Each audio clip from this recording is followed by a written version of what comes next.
Stock study Bangla চ্যানেলে সবাইকে স্বাগতম। আজকের মার্কেটে নিফটি ব্যাংক নিফটিতে গ্যাপ আপ ওপেন হওয়ার পরে বিশাল কিছু মুভমেন্ট হয়নি। বাট মিড ক্যাপ সিলেক্ট যদি দেখেন, that means mid cap stock যদি দেখেন, তাহলে সেখানে মুভমেন্ট কিন্তু ভালো হয়েছে এবং একটা কন্টিনিউয়াস মুভমেন্ট ছিল। বিভিন্ন স্টকে নো ডাউট ভালো মুভমেন্ট হয়েছে। সেল সাইডে বলুন, বাই সাইডে বলুন। ইন্টারডে স্টকে খুব ভালো মুভমেন্ট হয়েছে। 5%, 6%, 7% অনেক স্টকেই মুভমেন্ট আমরা আজকে দেখেছি। এই সিচুয়েশনে আজকে বিএসসি রেজাল্ট এসছে বিকাল বেলাতে। মার্কেট ক্লোজ হওয়ার অনেক পরেই বিএসসি রেজাল্ট এসেছে বোম্বে স্টক এক্সচেঞ্জ এবং বিএসসি শেয়ারের এখান থেকে একটা হেভি রেজাল্ট, একটা ভেরি স্ট্রং রেজাল্ট আমরা দেখতে পেয়েছি। আর সঙ্গে টাইটানেরও রেজাল্ট এসছে। টাইটানের রেজাল্টও যদি আপনি দেখেন, তাহলে টাইটানের রেজাল্টও একটা ভালো গ্রোথ দেখা যাচ্ছে। যদিও বা এই বিএসসি এবং টাইটানে নিফটি ফিফটির উপরে তেমন কোনো ওয়েটেজ নেই। কিন্তু কালকে যখন আমরা ট্রেড প্ল্যান করব, সেক্ষেত্রে এই দুটো স্টকের উপরেও আমার নজর থাকবে পার্সোনালি। দেখুন, বিএসসির যদি আমরা লাস্ট ১ বছর ধরে দেখি, তাহলে আমাদের ইন্ডিয়াতে ট্রেডিং ভলিউম কমেছে। এটা আমরা অনেকেই জানি। কিন্তু ট্রেডিং ভলিউম কমলেও বিএসসির এই প্রফিট গ্রোথ প্রায় ইয়ার অন ইয়ার বেসিসে যদি দেখি, লাস্ট ইয়ারের থেকে এই ইয়ারের বেসিসে যদি দেখি, তাহলে প্রফিট গ্রোথ হয়েছে প্রায় 60% এর উপরে ইয়ার অন ইয়ার বেসিসে। এবং সেম যদি আমরা যদি মার্জিন দেখি, মার্জিন বেড়েছে, অপারেটিং প্রফিট বেড়েছে। সেম যদি আমরা দেখি টাইটানের ক্ষেত্রে, টাইটানেরে কিন্তু এখান থেকে 25 to 30% year on year growth হয়েছে। গোল্ডের দাম বেড়েছে, সেলস আমরা গোল্ডের দাম বেড়েছে বলে ভেবেছিলাম যে সেল বাড়বে না, কিন্তু সেল বেড়েছে। সেখানে মার্জিনও বেশি ছিল। তো সেক্ষেত্রে টাইটানেরও রেজাল্ট ভালো হয়েছে। আমরা এই দুটো স্টক লাস্টে দেখে নেব, এই দুটো স্টক কোন জায়গাতে আছে, ইম্পোর্টেন্ট লেভেল কী থাকবে। তার আগে আমি প্রথমে নিফটি ব্যাংক নিফটি অ্যানালিসিস করব, market analysis. Overall Nifty bank নিফটিতে অ্যানালিসিস করতে হয়। দেখুন, মার্কেট যখন এরকম গ্যাপ ওপেন হওয়ার পরে একটা রেঞ্জের মধ্যে ঘোরাফেরা করে, সেখানে বড় কোনো ট্রেড প্ল্যান থাকে না। যদি মার্কেট এখান থেকে ইন্টারডেতে মুভমেন্ট হয়, তবে ইন্টারডেটার এখান থেকে প্রফিট কামাতে পারে। কিন্তু বড় gap up, gap down open হওয়ার পরে যদি মার্কেট একটা রেঞ্জের মধ্যে থেকে যায়, তবুও নিফটিতে একটা ট্রেড প্ল্যান আমি আজকে করেছিলাম লং সাইডে। যেখানে নিফটি যখন এই লেভেলে ছিল, আর দেখুন এই লেভেলে যখন মার্কেট ছিল, এই একদম লোতে, এই জায়গা থেকে 25,790 র কাছ থেকে একটা লং সাইডে প্ল্যান করেছিলাম। মোটামুটি এখান থেকে 60-70 পয়েন্টের মুভমেন্ট মার্কেট দিয়েছে। তারপরে মার্কেট অলমোস্ট সাইডওয়েজ। প্রথমেই তো গ্যাপ ওপেন হওয়ার পরে একটা নিচের দিকে মুভমেন্ট দিয়েছে। তারপরে দেখুন মার্কেটটা ছোট্ট রেঞ্জের মধ্যে। তেমন কিছু এই মার্কেটে করার নেই। বাট যদি আপনি স্টক দেখেন, ধরুন কল্যাণ জুয়েলার্সে আজকে 15% টানা মুভমেন্ট। পুনেওয়ালা ফিনকর্প উপরে গেছে, নিচে এসছে, আবার উপরের দিকে মুভমেন্ট। ঠিক আছে? এভিএফআরএল এ সেখানে মুভমেন্ট হয়েছে। এসবিআই তো দুর্দান্ত মুভমেন্ট। মার্কেট ওপেন হওয়ার আগে আমি এসবিআই শেয়ার করেছিলাম আজকে, যে এসবিআইতে একটা মুভমেন্ট আজকে হতে পারে এবং লেভেলও শেয়ার করেছিলাম। তো এসবিআইতে আজকে খুব ভালো মুভমেন্ট হয়েছে এবং এসবিআইয়ের মতো স্টক আজকে একদিনে 7.5% এর মুভমেন্ট হয়েছে। করমণ্ডল ভালো মুভমেন্ট, ক্রমটম গ্রিপস তার ভালো মুভমেন্ট হয়েছে। শ্রীরাম ফাইন্যান্স সেখানেও 6% মুভমেন্ট এবং কন্টিনিউ মুভমেন্ট এটা। কোনো এখানে আপনার পুরো ধরা-ছোঁয়ার বাইরে। তো ইন্টারের যেসব স্টক, ভোল্টাস দেখুন খুব দুর্দান্ত মুভমেন্ট হয়েছে। ইন্টারের যেসব স্টক কিন্তু চলে, সেসব স্টক চলে। ট্রেড প্ল্যান আপনাকে এখানে বানাতে হয় এবং ইন্টারডে যদি আপনি দেখেন, নিফটি ব্যাংক নিফটির মুভমেন্ট না হয়, দেখুন ব্যাংক নিফটিও সেম। ব্যাংক নিফটিও অ্যাজ সাচ কিছু হয়নি, গ্যাপ ওপেন হওয়ার পরে একই জায়গাতে।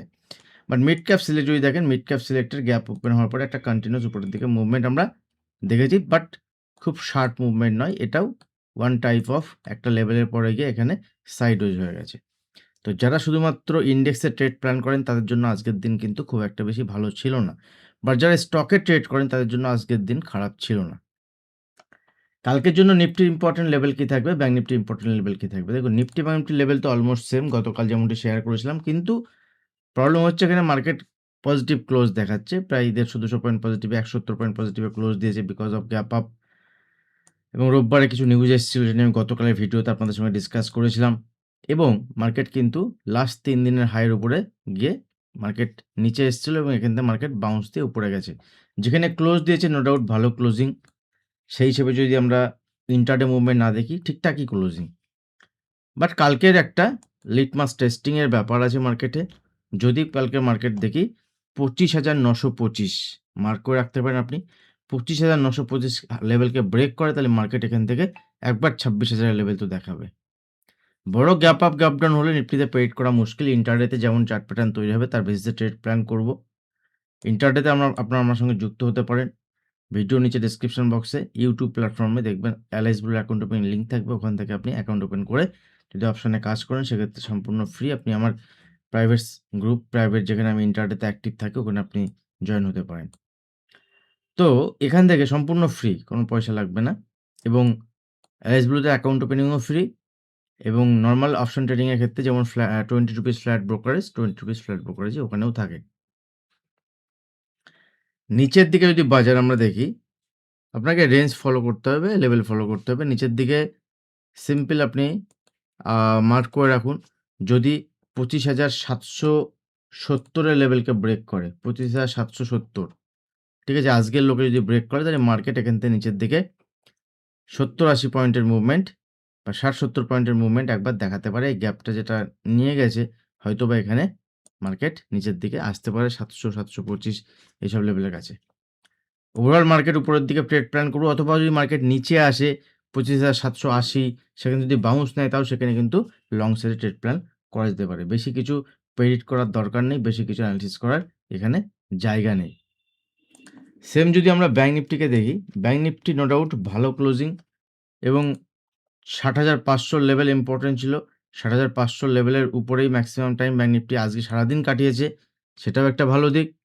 তো এই যে লেভেল ৬০,৫০০ এটা এখন ইম্পোর্টেন্ট ব্যাংক নিফটি। ৬০,৫০০ থেকে ৬০,৪৫০ এর লেভেল যদি ব্যাংক নিফটি হোল্ড করে যায়, ঠিক আছে? তাহলে ঠিক আছে। যদি ৬০,৪৫০ লেভেলকে ব্রেক করে ব্যাংক নিফটি এখান থেকে আরও ১৫০-২০০ পয়েন্ট নিচের দিকে একটা প্ল্যান দেখা যাবে। বাট আমি লোয়ার লেভেলে চেষ্টা করব যদি লোয়ার লেভেলে আসে এবং লোয়ার লেভেলে আসার পরে যদি কোনো এখানে রিভার্সাল সাইন দেখায় তাহলে সেখানে আমি বাইং সাইডে প্ল্যান করব। আপনি যখন ট্রেড করবেন অ্যানালিসিস করার পরেই করবেন। উপরের দিকে যদি গ্যাপ ওপেন হয় ওয়েট করব। গ্যাপ ওপেন হওয়ার পরে যদি ৬০,০০০ দেখুন উপরের দিকে গ্যাপ ওপেন হলে বড়সড় ট্রেড প্ল্যান কিন্তু ব্যাংক নিফটিতে নেই। এখান থেকে ৬১,০০০ মানে 61,০০০ এর লেভেল আবার রেজিস্ট্যান্স লেভেল। মানে আপনি যেখান থেকে ট্রেড নেবেন 60,850 880 র কাছাকাছি। ট্রেড নেওয়ার পরে যদি উপরের দিকে যায় তাহলে এখান থেকে 61,300 400 লেভেল পর্যন্ত ব্যাংক নিফটি দেখাতে পারে। ঠিক আছে? কিন্তু মিড ক্যাপ সিলেক্টের আজকে যে প্রাইস মুভমেন্ট হয়েছে কালকের জন্য স্টকটা এই ইন্ডেক্সটা আপনি নজরে রাখতে পারেন। কালকে সিম্পল ১৩,৯০০ র উপরে যদি সাস্টেইন করতে স্টার্ট করে ১৪,০০০ লেভেলও দেখাবে। আর যদি কোনো most probably mid cap select কালকে পজিটিভে থাকা দরকার এবং উচিত বলে আমার মনে হয়। পার্সোনাল আমি অ্যানালিসিস থেকেই বলছি। তো কালকের জন্য যদি নিচের দিকে আসে মিড ক্যাপ সিলেক্টের জন্য ১৩,৮৫০ এর লেভেল সাপোর্ট লেভেল থাকবে। যদি ব্রেক করে যায় তাহলে এখান থেকে নিচের দিকে আসতে পারে।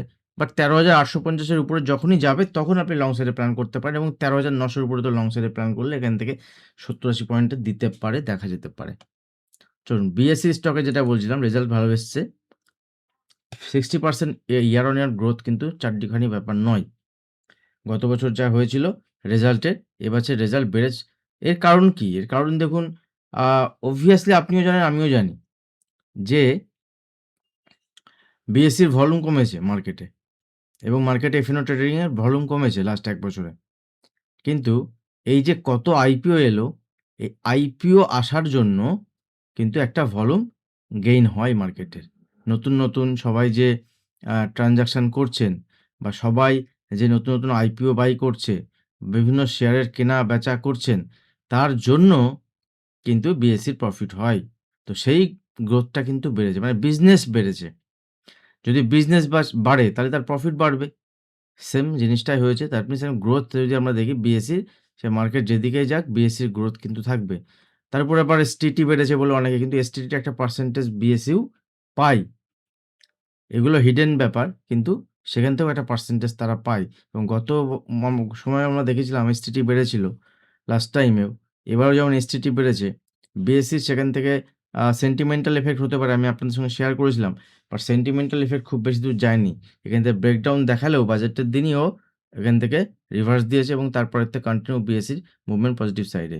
তো বিএসসি যে লেভেলে রয়েছে একদম রেজিস্ট্যান্স লেভেলের কাছেই রয়েছে এখন এবং যদি দেখি একদম অল টাইম হাইয়ের কাছে রয়েছে। তো ট্রেডিং প্ল্যান কি থাকবে এই স্টকটিতে? দেখুন কালকের জন্য যদি গ্যাপ ওপেন হয়ে যায় তাহলে কিছু করার নেই। ঠিক আছে? গ্যাপ ওপেন হলে তো আমি কিছু করতে পারব না। কিন্তু যদি এই লেভেলকে ব্রেক করে উপরের দিকে, ধরে নিন ৩০৪০, ৩০৩০ এর উপরে সাস্টেইন করতে স্টার্ট করে, তাহলে কালকে এখান থেকে একটা বড় মুভমেন্ট দিতে পারে। যেখানে ৫-৭% এর মুভমেন্ট দিতে পারে। কিন্তু মনে রাখবেন মার্কেট একদম টপে আছে। তার মানে বিএসসির এই যে রেজাল্ট, এই রেজাল্টটা অনেকটাই আবার চার্টের মধ্যে দেখা যাচ্ছে এটা প্রাইস হয়ে আছে। মানে প্রাইসের মধ্যে রয়ে গেছে এটা। তো সেই হিসেবে যদি রিভার্সাল হতে হয় এটাই কিন্তু ভালো পয়েন্ট। গ্যাপ ওপেন হওয়ার পরে আবার রিভার্সালও আসতে পারে। দ্যাট মিনস পুরো মার্কেট জানে যে বিএসসির রেজাল্ট ভালো হয়েছে এবং রেজাল্ট ভালো হওয়ার পরে একটা সাডেন ফল যদি আসে সেটারও কিন্তু এটা সময়। তো ইন্ট্রাডে যেভাবে যদি আপনি ইন্ট্রাডে ট্রেডার হন তাহলে যেভাবে আপনি বুঝবেন, যেভাবে আপনার চার্ট দেখাবে, যেভাবে আপনার সেটআপ তৈরি হবে তার বেসিসে ট্রেড প্ল্যান করতে হবে। বড় গ্যাপ আপ হলে ওয়েট করুন, এভয়েড করুন। সেম যদি আমরা আজকে টাইটানকে দেখি, দেখুন টাইটানের আজকে একদম শেষ পর্যন্ত টাইটান ভালো উপরের দিকে মুভমেন্ট হয়েছে। ঠিক আছে? আজকে ভোল্টাসেরও ভালো মুভমেন্ট হয়েছে, টাইটানও আমাদের স্টকের মধ্যে ছিল। তো এই স্টকটিও আপনি নজরে রাখতে পারেন। এই যদি গ্যাপ ওপেন হয়ে যায় তাহলে কিছু করার নেই। ওয়েট করবেন, যদি গ্যাপ ওপেন হওয়ার চলার থাকে সেক্ষেত্রে সেটআপের বেসিসে ট্রেড প্ল্যান করব। আমি তো ইন্ট্রাডে অ্যাক্টিভই থাকবো মার্কেটে। সেই হিসেবে আমি দেখব। এই দুটো স্টক নজরে থাকবে কালকের জন্য। তো আপনারা আপনাদের ওয়াচ লিস্টে রাখতে পারেন। ভিডিও যদি ভালো লাগে অবশ্যই ভিডিওতে লাইক, শেয়ার করবেন আর কমেন্ট করবেন। আপনাদের কি মতামত? আপনাদের কি মনে হচ্ছে মার্কেট কি এখান থেকে আবার ক্র্যাশ আসবে? আমার ভিউ দেখুন মার্কেটে বেশি দিন বাকি নেই মার্কেটে উপরের দিকে মুভমেন্ট হওয়ার জন্য। খুব বেশি দিন বাকি নেই। এটা মোটামুটি মার্চের শেষের নাগাদ, শেষ দিকের নাগাদ যা হওয়ার হয়ে যাবে। আগেও হতে পারে, পরেও হতে পারে। মার্কেট কিন্তু এখান থেকে একটা ভালো দিশাতে যেতে পারে। যেকোনো মানে কন্ডিশন হোক। এটা আমি আপনাদের সঙ্গে ওপেন প্ল্যাটফর্মে যেটুকু বলার বললাম। আর যারা আমার সঙ্গে যুক্ত আছেন through mutual fund, through a private group তাদের সঙ্গে আমি খুব ক্লোজলি ডিসকাস করি এগুলো থাকবে। Thank you. দেখা হবে নেক্সট ভিডিওতে। ধন্যবাদ।